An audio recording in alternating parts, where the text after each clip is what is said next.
we're idiots. We're reading the forums, and the forums are just flaming us all the time. Like, there's lag on this server and can't log into that server. And that was our perspective of what was happening. And then, like I said, give Mike Morheim credit where credit's due.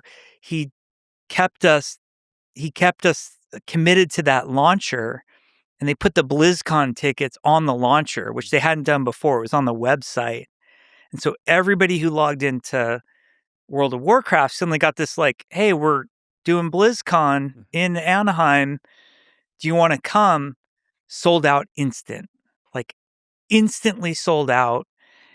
And when I showed up at that show, one of the most emotional things in my life, it was nothing but an outpouring of love. And up until that point, your perception was because you're just reading online. And it was the perception is such hatred because people who are passionate online, they express themselves in the harshest ways because it gets attention. That's the lesson I should have learned from my early days. And it's such an unfortunate thing because then you met these people in person and they loved World of Warcraft. And all they wanted to do was talk about World of Warcraft and hear about what was coming next and be around other people who loved World of Warcraft. And it's incredible. It's a fascinating thing to me about human nature, and it's absolutely true. And I wish it was a thing that could be solved, but then again, maybe not. Maybe that's just the way it is. But in person, all of the people that are passionate about a particular topic, and whatever that topic is, it could be games, it could be the conferences, technical conferences. They're all mostly full of love. And just the way they talk about stuff, they nerd out. Even the disagreements are drenched in this respect and appreciation and love for the game, for the topic. And online, you're right. I don't know if it's because of popularity or clicks or so on, but it's just the way of speaking on the internet is more mockery. And cynical. if you say, I love this thing, here's an apple. I love apples. I love bananas. I love fruit. Like, I love X, whatever. You just get made fun of. Yeah. And then, so what the lesson you learn from that is, well, I'm just not going to speak up when I love something. I'm going to instead speak up when maybe how much I hate another thing that's similar to it, or maybe join in when we're making fun of a particular quirky thing about, don't you hate it when bananas are too ripe or too, versus like not calling out the elephant in the room is, we're all gathered here today because we love the thing. Yeah. It's interesting. It's an aspect of the internet that I think is jarring to a lot of people, depending on the game. But if you go to Discord or Reddit or so on, in the communities that love a particular video game, if you're not used to it, and I don't often go, so when I go, it's like, wow, there's a lot of like pretty intense kind of mockery and derision and so on. But you get used to it pretty quick and you understand it. I wish there was more love. I feel bad because I played a role in the earliest development of some of that online culture. It really was social media before it was called social media. I actually had this reputation for being edgier than I really was. There were a couple notable posts that survived 30 years that people like to look back on, but they don't look back on the ones where I'm just being chill. And that's unfortunate. I think a lot as a game designer about the design of social media. And unfortunately, social media in general is designed in such a way where the maximum hyperbole works. And that's how you get the most points, is by being max hyperbolic. And usually, unfortunately, it's more in the negative direction than the positive direction. If I say, that's a pretty nice mug, I've seen nicer, but I like this one. no one's interested in that. I have to either love this thing or better, this thing's a crime against humanity Yep. in some way. And it's very self-reinforcing, and everybody sort of feeds into it. And Especially when you're young, I got to see this kind of interesting thing.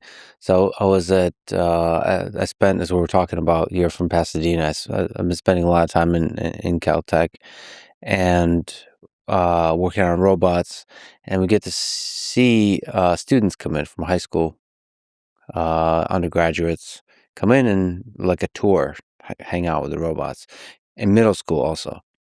And the interesting thing you see, the younger they are, the more prevalent this effect, which is all of them are kind of afraid to show that they think a thing is awesome. You could just feel they're checking, is it okay? yeah, So they're kind of like, the default mode is whatever. Everything is stupid. This is stupid. That, because that's the safe place to be. It's a real act of vulnerability. I would say it's an act of courage, especially for a young person, to be like, holy shit, that's awesome. Like, if I think this is awesome, I'm going to be the nerd. I'm going to take the risk and be made fun of for saying, I love this. In that case, I love this robot. So that's a actual psychological effect that also young people are dealing with in person also. So I just want to say, for young people listening to this, be vulnerable, be courageous, and say you love a thing if you love a thing, and do more of that on the internet. I think people make up the internet. People build the internet, and young people more than anybody else define the future of the internet. So put more love out there in the world. If you love a video game, if you love Overwatch, say you love it. I couldn't agree more. As somebody who's taken a lot of heat online, like any game developer, you just get destroyed. Doing what you do, you must get destroyed. And it doesn't matter. You get 100 compliments. It's the one, you're supposed to read it and supposed to be fine with it and have it not affect you. It'll stay with you for years. I have those, and I think of it like the cheesy way I think about it is like, is there some kind of social Darwinism going on? And my big worry is that there are creators, like, now being a creator of anything, writer, musician, make online videos, whatever creator means to you, make games. Now part of the skill set is being able to weather like a fire hose of criticism like the world has never seen. And I make up these scenarios in my head of like, would Van Gogh have existed if, Reddit and all these things were out there commenting on, like, how many people were able to communicate with Beethoven in his lifetime or in a week? Like, how many influences could comment on his music directly to him versus, like, if I want to insult Brad Pitt right now, I can just go on 10 different devices and do it. And it's like, that level of access is very dangerous. And I worry that there is a whole group of people who's receding from us that will never see the brilliance, and they're being shut out by the negativity. There's a very real example was Jay Wilson, who I think is one of the great design minds, who was the game director of Diablo 3. And he took so much heat, it just affected him to the point where he essentially retired from making games. When, wrote novels, I was very happy for him because, I'm glad he found his place. And I think he's getting back into making games now. But we essentially, like, think how many people loved Diablo 3 and played the shit out of Diablo 3. Mhm.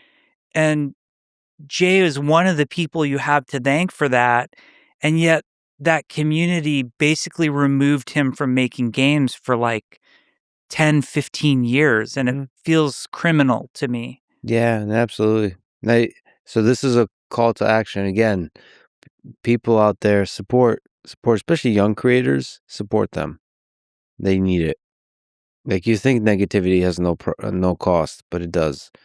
You're robbing the world of some of the great creations, and also allow creators to suck and to improve, because that's what the process of creation is like, is to take risks, to and take risks, meaning being vulnerable, being cringe, so doing the thing that, like, the embarrassing failure where you're standing there on in a silly clown outfit on stage dancing, and nobody's laughing, and it's comedians go through this all the time when they talk about this all the time when they bomb, right? The act just doesn't work, and you have to go through that, and you have to support the creators through that journey.